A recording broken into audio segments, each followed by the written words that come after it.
Hi everyone, I'm Agnes. I'm from Hosur, Tamil Nadu.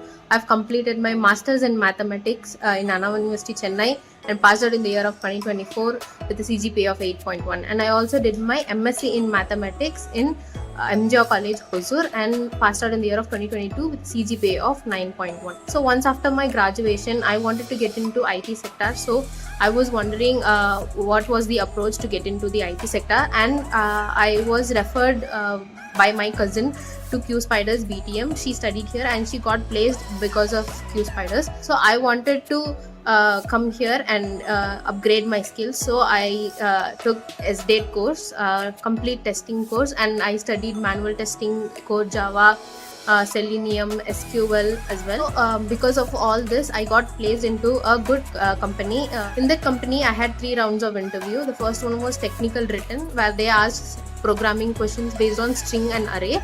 So I was able to crack that because of the programming classes that I attended here. And after that, we had 2 technical interviews where they asked questions about Selenium and manual, and I cracked the interview and I got placed there. Thank you so much.